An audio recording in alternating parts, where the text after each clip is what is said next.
আসসালামু আলাইকুম, সবাইকে স্বাগতম বিটি বাংলা 24 ইউটিউব চ্যানেলে। সোনালী ব্যাংক পিএলসির সম্মানিত গ্রাহকগণ, আপনাদের আমন্ত্রণ জানাচ্ছি আজকের নতুন একটি পর্বে। সেটা হচ্ছে আজকে কিন্তু আমরা আলোচনা করার চেষ্টা করব কী সমস্যা কী সমাধান হতে পারে।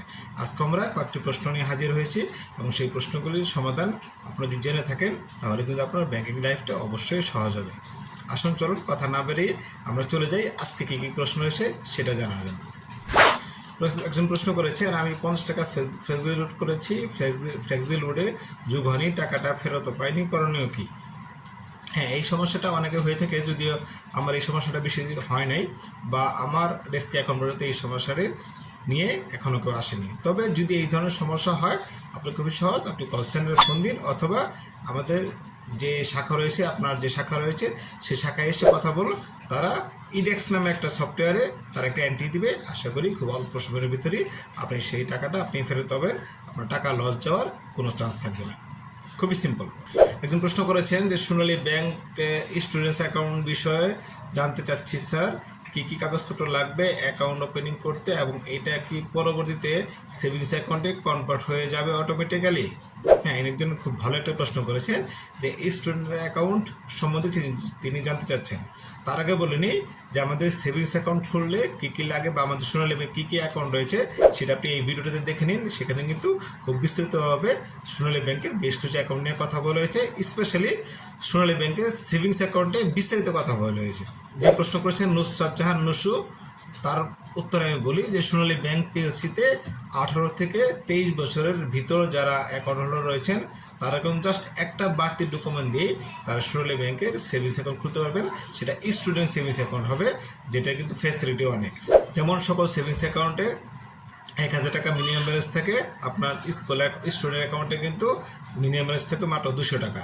অন্যদের জন্য এটিএম কার্ড যেখানে থাকে হচ্ছে 460 টাকা চার্জ, এখানে মাত্র 230 টাকা চার্জ থাকবে স্টুডেন্ট সেভিংস অ্যাকাউন্টের জন্য। এখানে বাড়তি ডকুমেন্ট লাগবে, সেটা হচ্ছে আপনি যে স্টুডেন্ট সেটা একটা প্রমাণপত্র লাগবে, হতে পারে সেটা স্টুডেন্ট আইডি কার্ড, হতে পারে সেটা হচ্ছে একটা প্রত্যয়নপত্র বা প্রশংসাপত্র। এই ডকুমেন্টটা বাড়তি দিয়ে কিন্তু আপনি সহজেই আপনার সোনালী ব্যাংক একটা সেভিংস অ্যাকাউন্ট খুলতে পারবেন। আর কী ডকুমেন্ট লাগে সেটা হচ্ছে অন্য সেভিংস অ্যাকাউন্টের মতোই, সেটা আপনি এই ভিডিওতে গিয়ে দেখে নেবেন। সেটার লিঙ্ক কিন্তু ডেসক্রিপশন বক্সে আমি দিয়ে দিব। আর তিনি সাথে আরেকটা প্রশ্ন করেছেন, এটা কি পরবর্তীতে সেভিংস অ্যাকাউন্টে কনভার্ট হয়ে যায় অটোমেটিক্যালি? হ্যাঁ, এই তিনি ধারণা উনি ভালো করেছেন। সেটা হচ্ছে মনে রাখবেন, যখনই ওটা বয়স 23 হবে তখনই কিন্তু আপনার এই স্টুডেন্ট অ্যাকাউন্টে অটোমেটিক্যালি আপনার জেনারেল সেভিংস অ্যাকাউন্টে রূপান্তর হয়ে যাবে। সেখানে কিন্তু আর 200 টাকা মিনিমাম ব্যালেন্স দেখাবে না, সেখানে কিন্তু 1000 টাকা মিনিমাম ব্যালেন্স দেখাবে।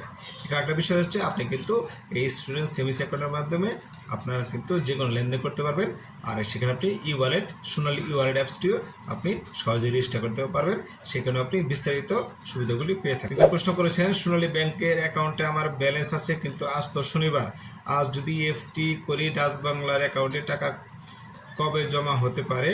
আর এনপিএসবি করব না, কারণ বৃহস্পতিবার পরীক্ষামূলক 500 টাকা এনপিএসবি করেছিলাম, অ্যাকাউন্ট থেকে ঠিকই টাকা কেটে নিয়েছে কিন্তু ডাচ বাংলায় যোগ হয়নি, অভিজ্ঞরা দয়া করে একটু পরামর্শ দিন। মনে রাখবেন, শনিবার হোক আর বুধবার হোক আর বৃহস্পতিবার হোক, যদি বন্ধের দিন হয় আপনি তখন বিএফ করতে পারবেন বা ইএফটি করতে পারবেন, কিন্তু মনে রাখবেন সেটা পরবর্তী কর্মদিবসে টাকাটা যোগ হবে, সেম কর্মদিবসে হবে না, ঠিক আগামী কর্মদিবসে হবে। এবং সেই কর্মদিবসে যদি না হয় তারপর পরে কর্মদিবসে সেটা কিন্তু ট্রানজ্যাকশন আপনার সফল হবে। তবে কোনো কারণে তথ্য যদি ভুল থাকে, মেজর কোনো তথ্য ভুল থাকলে সেই টাকাটা আপনার ফেরত আসবে। তবে তিনি একটা প্রশ্ন শেয়ার করেছেন, তার অভিজ্ঞতা শেয়ার করেছেন, সেটা হচ্ছে এনপিএসবি করলে তার টাকাটা অনেক সময় কেটে নেয়, যোগ হয় না। হ্যাঁ, এই বিষয়টা মনে রাখবেন, আপনি বন্ধের সময় কোনো এনপিএসবি করার চেষ্টা করবেন না।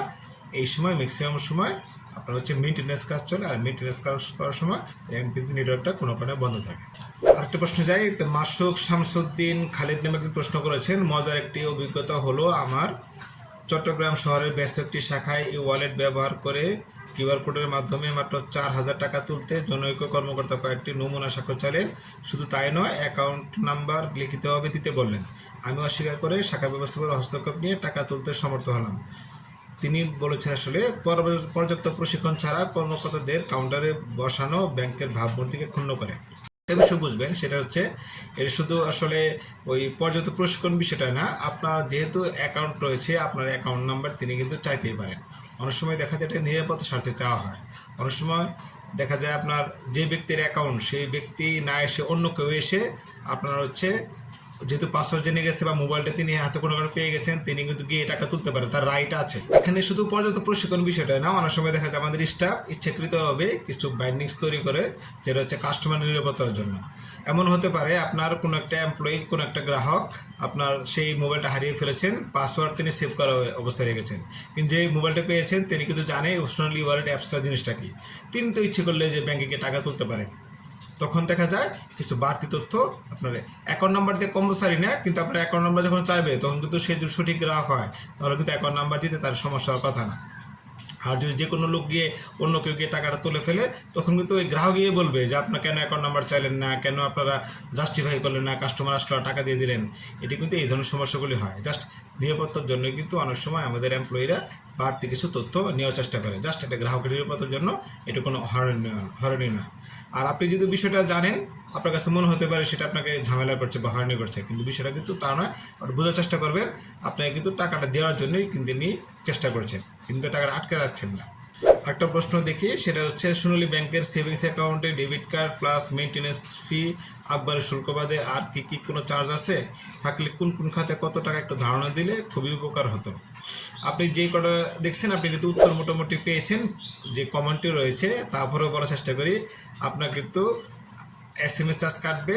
SMS চার্জের দুইটা অপশন, একটা হচ্ছে SMS অ্যালার্ট আর হচ্ছে পুশপুল।